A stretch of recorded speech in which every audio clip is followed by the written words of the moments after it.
This episode of Hello PhD is sponsored by Promega and listeners like you. Thanks for your support. Here's the figure the postdoc made 14 years ago, and then here's the one the other grad student made last year, and here's one I put together last night in my hotel room.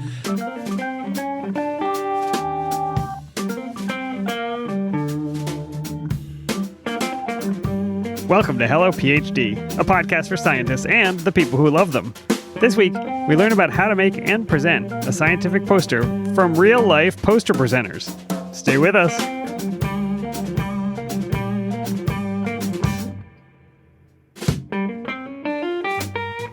And we're back. This is Hello PhD, episode 187. I'm Joshua Hall. I'm Daniel Arneman. And we'll discuss the human side of science and life in the lab. Hey there, Dan. Good evening, Josh. Good to see you. Good to see you. We are continuing to relive the past on this week's show. That's the whole description of this podcast, isn't it, Josh?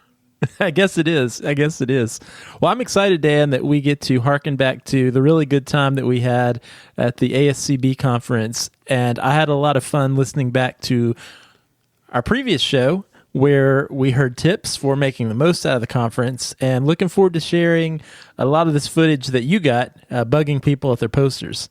Yeah, this is I wouldn't say bugging, first of all. Oh, no, I polled them. They you did? Okay. Yeah, I see. This is the American Society for Cell Biology Cell Bio 2022 meeting that we went to. This is in Washington, D.C., back in December, Josh. And we hung out at the Promega booth, and we had a good time. I walked around, I need to move. You know, it was hard for me to stand there and wait for victims to come over to speak to, so I walked around to posters. And we'll hear some of that later, Josh. But you said this episode is about reliving the past. The ethanol that you brought has really crossed a boundary for me. So can you tell everybody what we're drinking tonight? Sure thing, Dan. And this was completely unintentional, so I love when things work out. This is the Kentucky Bourbon Barrel Strawberry Ale from Lexington Brewing and Distilling Company. And Dan, longtime listeners of the show will know you have some Kentucky roots. That's right. That was my alma mater. I went to University of Kentucky for my Bachelor of Science in Agricultural Biotechnology.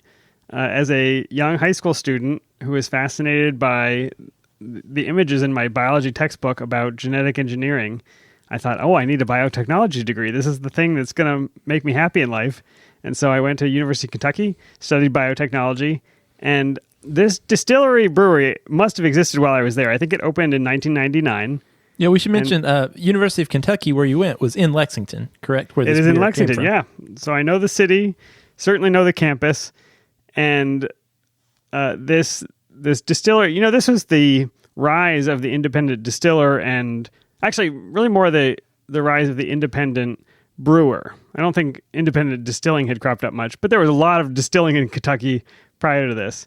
And so this brewing company opened up, and it is, I think part of their claim to fame is they aged their beers in bourbon barrels. And I'm sure we've had bourbon barrel aged beers in the past, haven't we? I'm sure we have, Dan. I'm sure we have. Is it a style that you like, Josh? Typically, no, Dan. Because you picked this out. Yeah, and it may be surprising for listeners to hear that I do not normally enjoy bourbon barrel aged beer, because on the very last episode, Dan, I talked about how much I really like bourbon. But one thing I don't like, Dan, in ethanols is I don't like what would be called a fortified ethanol, like a port or a sherry, like a really sweet, dense ethanol. I don't know another way to say it. I typically don't gravitate towards high gravity beers. This is an 8% beer, and typically these beers that are aged in bourbon barrels, they tend to have a more syrupy, fortified flavor. So while I like bourbon, I don't always like a bourbon barrel beer. And that's fair. Is this one okay for you? The first drink I took was just the high gravity. It tasted sweet, and the ethanol came forward. And I said to myself, there's no strawberry flavor in this. But now I'm starting to pick it up. Yeah, I think I can pick up some strawberry. And I don't really dislike this. I almost wonder, I think the fruitiness does come through. And I was trying to imagine that I wasn't drinking this beer in a pint glass. I have mine poured into a pint glass, and it is a beautiful amber Nice color. I was trying to imagine that I wasn't drinking this out of a pint glass like a traditional beer. But what if I poured this over ice and put a lime wedge, maybe sprinkled some strawberry slices in it? You just lost me. You were going to pour it over ice? Well, if I think about it that way, and then think about what I'm tasting, I'm realizing I am really getting a very fruit-forward tasting beer. And Here. by pouring it over ice, you get the flavor of Crimes Against Humanity. What are you talking about? I can say, Dan, I've actually never had beer over ice. Fair. You take your beer neat, as we say. But that may be an experiment for a future show. Well, I look forward to not being on that show. One thing I wanted to point out, so the marketing speak on the website for the brewer is, in 2006, we filled freshly decanted bourbon barrels with Kentucky Ale, our earliest craft beer iteration. Initially considered experimental, the resulting barrel-aged brew was a Kentucky bourbon barrel ale that has now become one of our most popular beers with an ever-growing fan base. So this is 2006. I was long gone. But one of the things that struck me about the website was I noticed that the founder of the brewery and his son, who now runs it, both have PhDs. And the son has a PhD in solid-state fermentation. So I feel like this is going to have to be a follow-up episode where we find out what that is. That seems relevant. Seems really relevant. He's got some publications I was able to find. I'm excited about this. He did? He had publications? He sure did. Maybe we can get him on the show. I hope so, Josh. We'll see. We'll see what happens. Josh, tell us about our sponsors this week. We would like to once again thank our friends at Promega. It is important to prioritize your health and your well-being during graduate school. Habits that promote a healthy mind and body, like exercising and eating right, are crucial to success both in and out of the lab. Promega has resources for you to explore on how to find the right lab-life balance. You can check all of that out at promega.com/hellobalance. All right, Josh, with that, let's go listen to all the people I annoyed at the ASCB Cell Bio 2022 conference.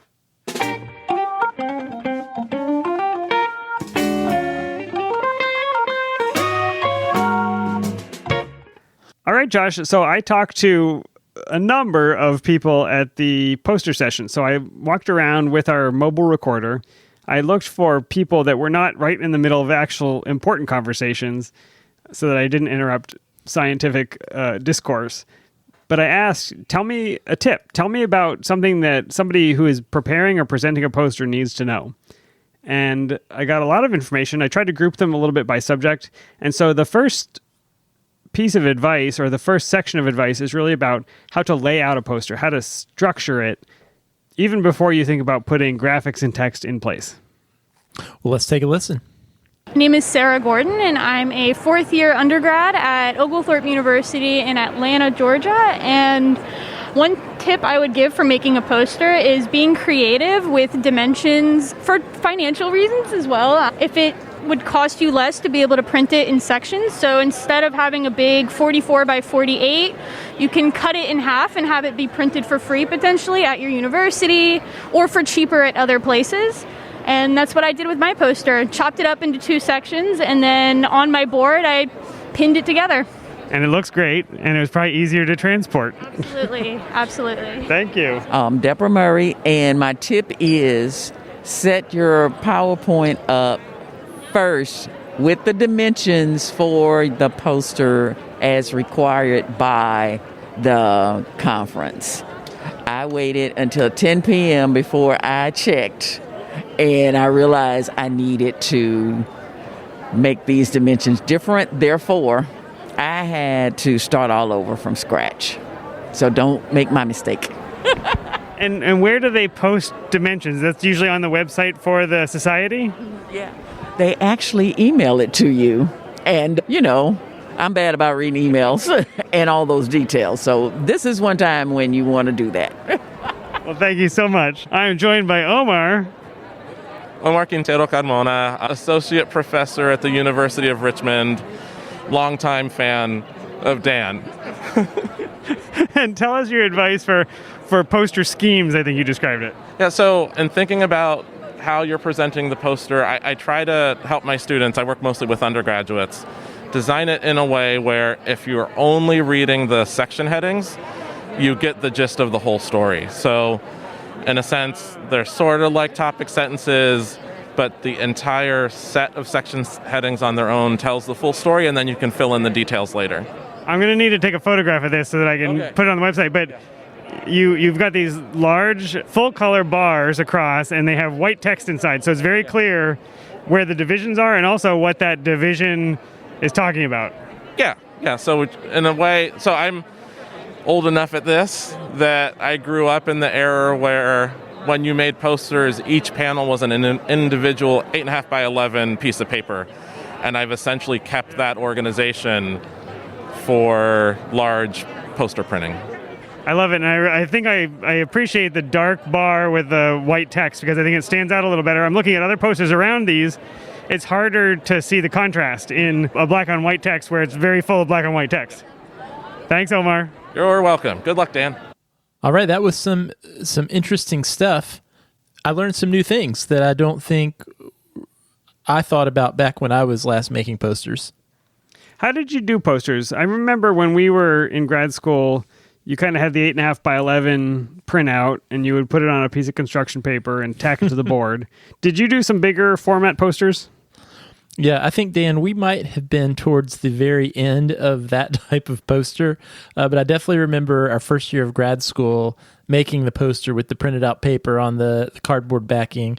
And honestly, I don't think that's really that bad of a way to do it because it's very modular, and you can take all of those individual pieces and put them into a folder and carry them with you in your backpack. And then if you mess up one of them or you update one figure, you just toss that one and make one new panel versus printing this giant piece of paper. You realize one thing's changed, and now you have this expensive and cumbersome edit to make. Make a blanket out of it. Yeah, and I think you heard that in some of the advice that we heard. You know, when Sarah said, instead of making a 44 by 40 poster, make two smaller sections. And I think Omar talked about how his headings are really based on those individual 8.5 by 11 sheets. And so I think there's something to be said for that smaller format, thinking in chunks, thinking in visual chunks before you try to put together this whole poster. Even if it ends up printed on a large format, if you can think about it in sections, that helps you to maybe design it a little bit more easily. I think that's really smart.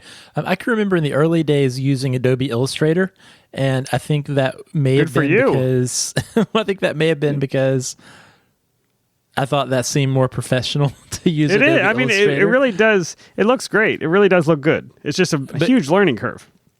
Yeah, that's totally true. And I think at some point around my third or fourth year of graduate school, I realized the juice was not worth the squeeze, as they say. And, Fair. You know, for the type of project of putting a typical scientific poster together, I could accomplish mostly the same thing with PowerPoint in about half the time. And so at some point I switched over to PowerPoint. Well, hopefully you didn't do what Deborah did, and you set your size of your PowerPoint properly the first time, because one of the rules of graphic design is do not stretch images and text horizontally or vertically. I mean, everything has to scale in both dimensions.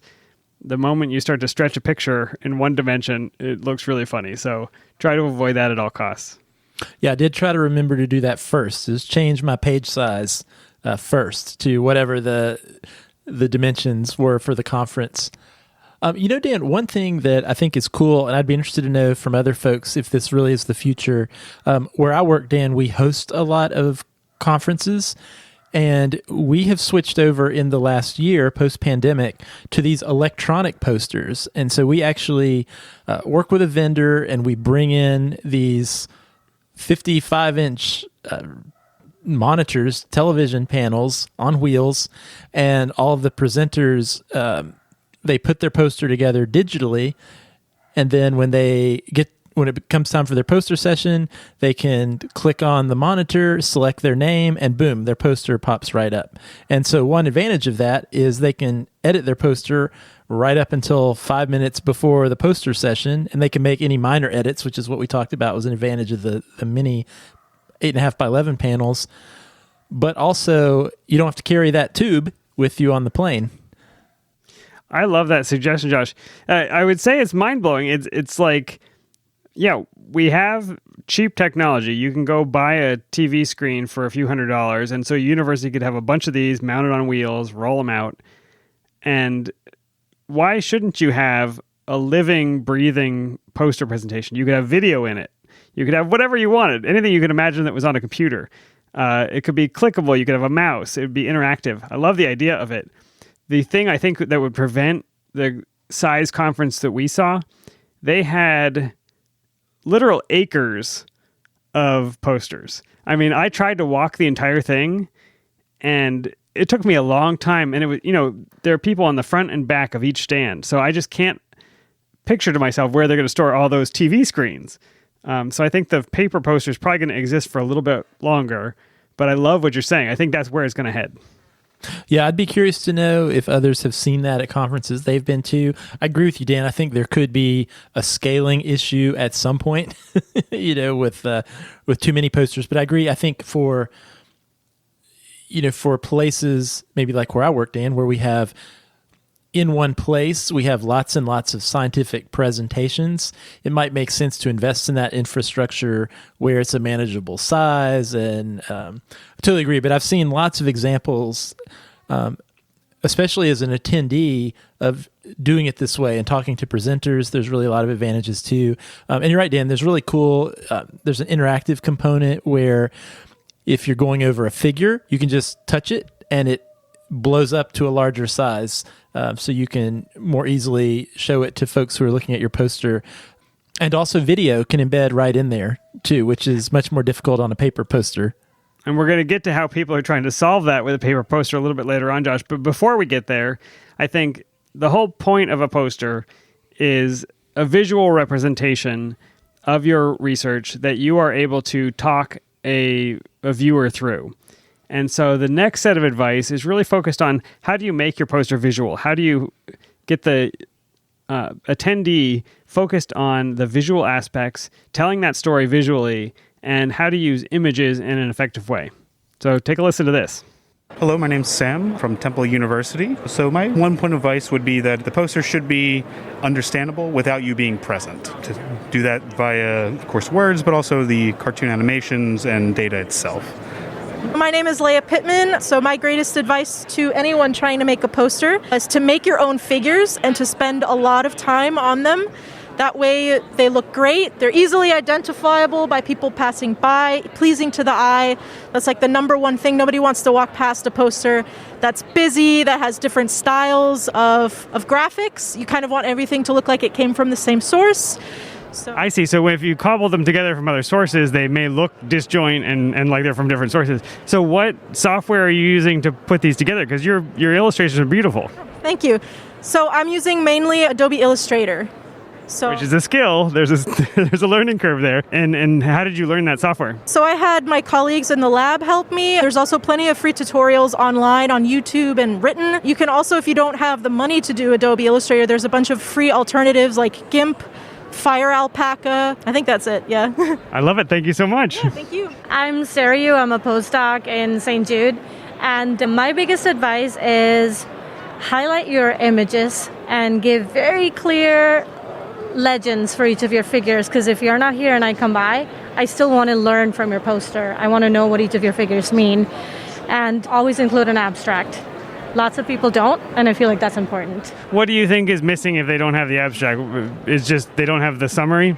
Yeah, I feel like if I want to go through the full poster, the abstract is what pulls me in, gives me a little bit of background, gives me a little bit of a teaser as to what I'm going to look for in the rest of the poster. So I think that's really interesting. Do you think that they decide to stop here based on the title? How do they know that this is research related to what they want? Title is the first one, but I do find myself being drawn to posters with very nice pictures, and especially if you have a good model, that is also always easy to get a quick idea of what the poster is about.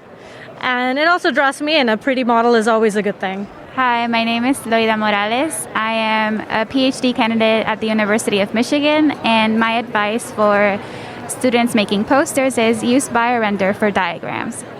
And can you say what BioRender is? I don't think I've ever heard of it. It's a website that helps you make either diagrams for publications or presentations, talks, anything like that. And it also has a poster template as well.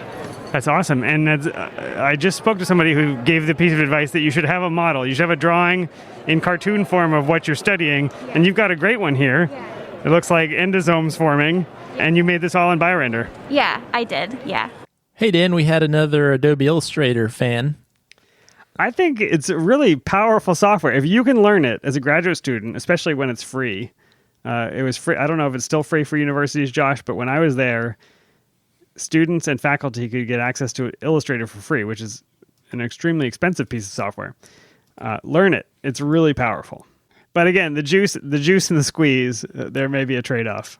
Yeah, and for some folks, if that's your thing, where I think sometimes, like if you've worked with other software like Illustrator or other Adobe software, or you're just, that comes easy to you to learn software like that, it may be a great way to go.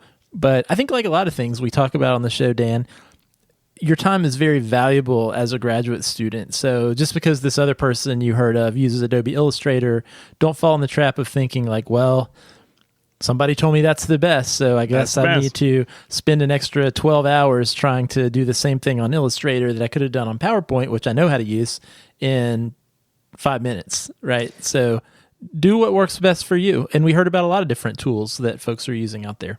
The sort of standout tool to me, the one I heard several times, was BioRender. And Josh, I put the link in the show notes. You can check that out. You can click on the microbiology section, just so you have a sense of what they're talking about. And you will see that it looks a lot like clip art, but they're kind of selected images that are for biologists by biologists. You can resize things.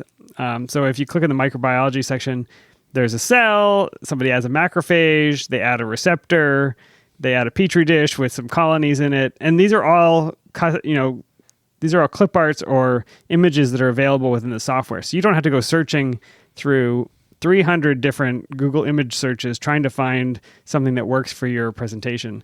And the nice thing is, and one of the pieces of advice I heard is, getting all of those images to look like they're from the same source really ties the presentation together. It adds some cohesion. And so I think using a tool like BioRender gives you that out of the box, and you don't have to try to match the kind of pencil drawn style over here and the 3D rendering over here, which looks really messy and looks like kind of an amateur presentation.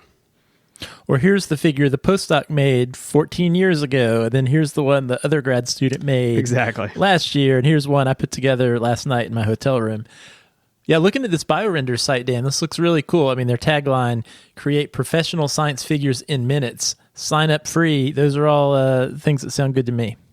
Yeah, and I think there is some payment program, and I think it depends on how and where you present the images. But for a lot of the people I talked to, it sounded like they were able to use the software for free. So that's definitely worth checking into. It's biorender.com. Yeah, or tell your lab. Maybe this might be something your lab might want to invest in. And we are not sponsored by BioRender, by the way, but call us. Josh, the next section that I want to talk about is really, it's harkening back to your idea about presenting on a screen, making something visual and interactive, maybe a video. And I wanted to talk about how people are using QR codes to link their static presentation to something more dynamic and to link it back to themselves so that people can stay in touch. Take a listen to this. Hi, this is Phil Nelson. So my little soundbite about posters is make sure you got a QR code on your poster, because that helps people to find you later on. Make sure you don't have too many words on your poster and that the words that you do have are big enough. And take your best graphics and present them to best advantage, and then you'll have a story that you can step through during that grueling hour and a half that you have to do. Thank you so much. My name is David Carpio. I'm an undergraduate at the University of Richmond. So for our poster, we have live imaging cells, and we wanted to be able to display that images and videos that we took So what we did was we used QR codes and placed them in the middle of our poster, and you're able to scan it with the camera. And once that's done, you can go into a Google Drive that contains the video of the live image cells and play them and replay them and view them as you look at our presentation. You can take them with you, and even though the poster is static, my phone isn't, and that's awesome. Thank you for the advice. Do you have any other tips you want to share? I could. Yeah, no, I just think it kind of helps people visualize what's going on a lot better. I know in previous symposiums I've presented and people kind of seem a little bit confused, and then once they see the actual protein like going through the filament or the filopodia, then they're like, oh, okay, now I kind of get it. So I think it's really cool to like kind of help people understand what's going on a little bit better to kind of help convey what we found. For people with live cell imaging, it's just not the same in a photo, and to see things move is transformative. So now you've brought that to a poster. Yeah. That's awesome. I love this, Dan. Everyone is carrying a phone around in their pocket these days, so why not utilize that technology for your own professional pursuits? I love the idea that somebody who comes to my poster can take my image of macrophage eating a cancer cell with them, and all they had to do is scan it, and they're not only connected to me because now they're on my website, but they're connected to that scientific data that I was trying to give them, and they can take it to the next person, and maybe that makes a contact for me. So it's really cool to be able to, in their own phone, take your research with them. Totally, Dan. And I don't think anyone directly mentioned this, but I believe gone are the days, or phasing out are the days of trading the business card, the physical business card. And I think the pandemic nobody talked about that. I think the pandemic may have been the nail in the coffin for the business card. I think it was on its way out previously, but I think there are other ways you can do that with a QR code. You can share your contact, not just at your poster, but as you're walking around a conference. I imagine there are ways you can utilize QR codes to share your contact information with folks you want to connect with. It's interesting because last week we talked about taking a pencil and paper and taking notes and writing down somebody's email address. And I certainly wrote all those things down on paper. I didn't do a great job of capturing it digitally. And I wonder if we're in this space where the technology exists. We could have done it, but it wasn't front and center for how I interacted. I know the vendors all had a scanner. They could scan badges, but I think the access to the data on the badge, even though my phone could have scanned that same thing, the data behind it is not available unless you pay for it as a vendor. So I think there are barriers there, but I don't think they're technological barriers.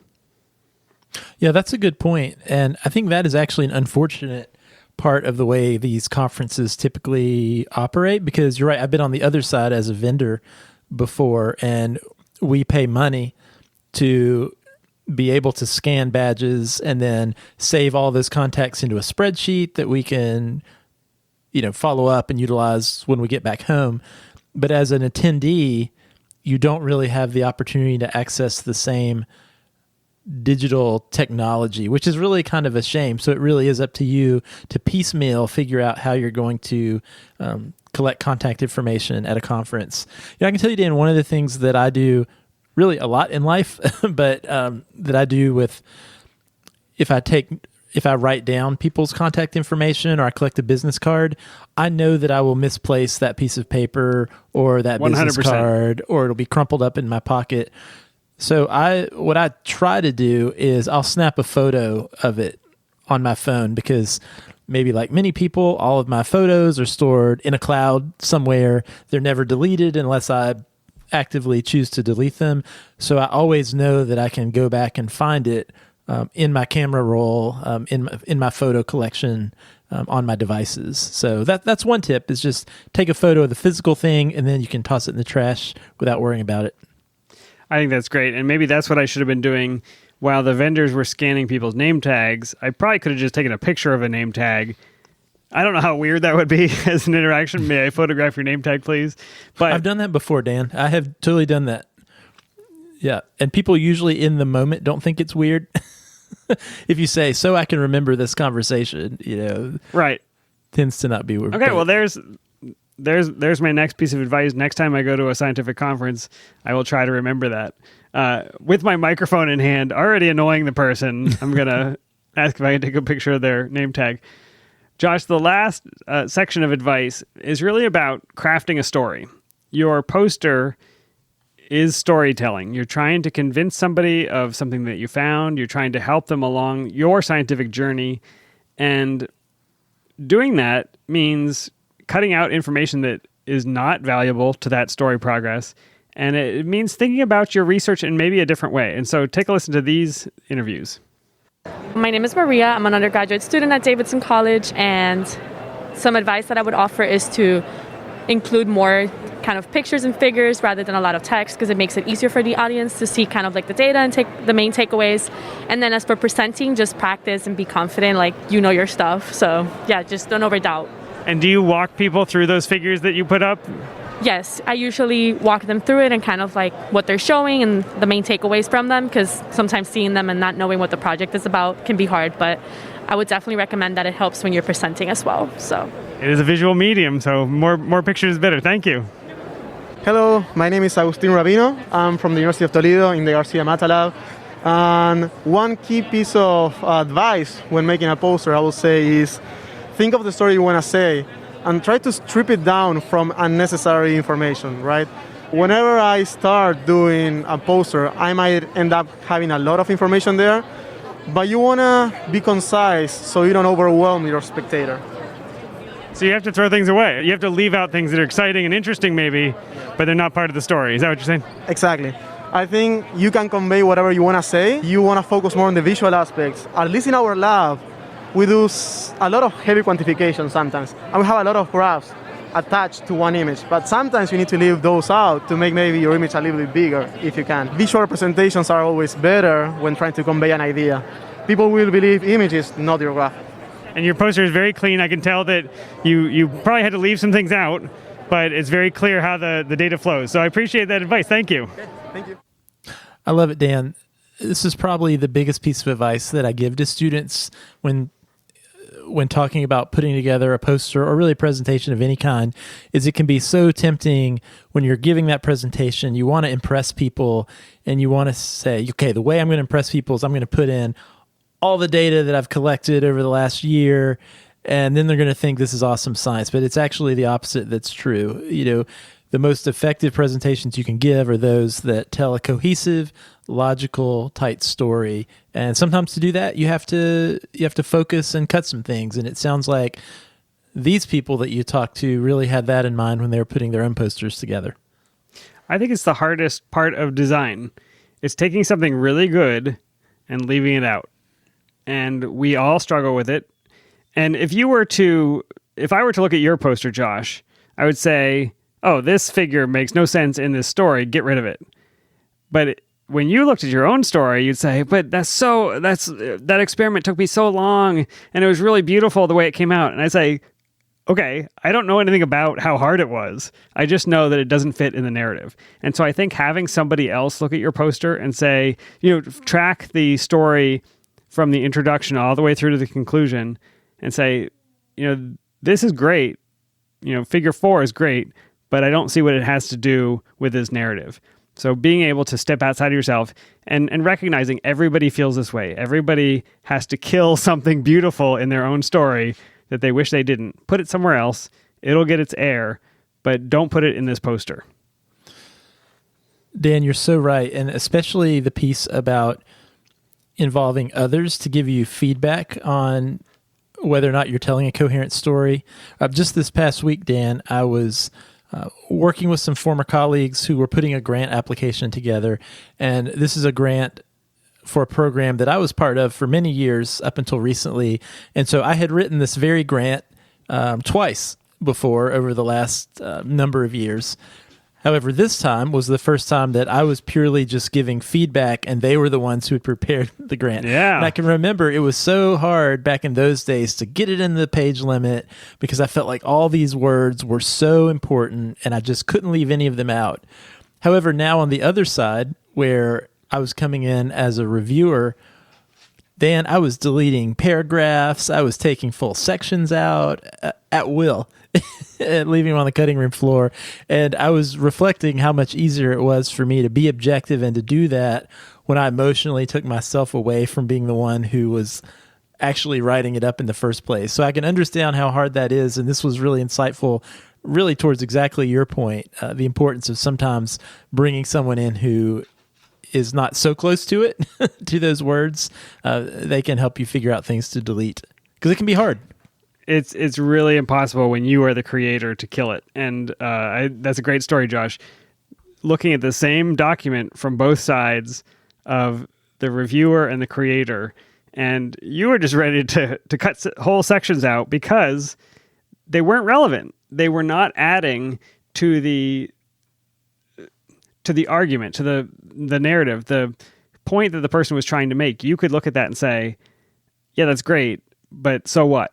And to them, it felt very personal and very precious. And so I think I think we have to have somebody else look at it because personally, we're not going to be able to see it, let alone cut it out. And I think that's really the beauty of scientific communication in all its forms as you go through your career, maybe with the exception of a prelim exam or something like that. But whether you're putting a poster together or a talk or you're writing a manuscript draft or even writing your thesis, you should hopefully always be getting feedback from multiple people who are helping you refine it. They're helping you refine that document, and you're not just on your own putting that together. It really is a collaborative effort. It sure is. In its best form, it's collaborative. So that was the data I could gather from poster presenters themselves at ASCB 2022, Josh. Hopefully that helps our listeners put together their poster. Certainly there's more we could say. Certainly our listeners have more ideas about how to present posters. So tell them how they can get in touch, Josh. Sure thing, Dan. If you have a question or a topic idea, we would love to hear it. You can send us an email at podcast@hellophd.com. You can tweet to us at hellophd. And if you like the show, please leave us a review on Apple Podcasts. We love getting your feedback, and it helps new listeners find the show. If you'd like to support us, you can become a patron. Simply go to our website, hellophd.com, click the Become a Patron button, or you can visit patreon.com/hellophd. We would appreciate the beer money, and thanks so much for the ongoing support from all of our patrons. Dan, last thing I have to ask you, did you have fun talking to everyone? You know, I did, and everybody was so generous with their time. I thought they would all shy away from talking to a big microphone. You know, the microphone has the pop filter on the end. It looked kind of intimidating, but everybody was just so welcoming and so engaging and willing to not just talk about their research, but to talk about their process. And that's what I appreciated so much. Agree, Dan. Thanks to everyone who spoke with us. We don't have all the answers, but our hope with this show is to connect you with all the other folks who are figuring things out as they go. So hopefully this was helpful. All right, Josh, and thanks again for the trip down memory lane, the trip down Kentucky Bourbon Trail, and hopefully we'll get another chance to visit. I sure hope so. All right, Dan, we'll see you next time.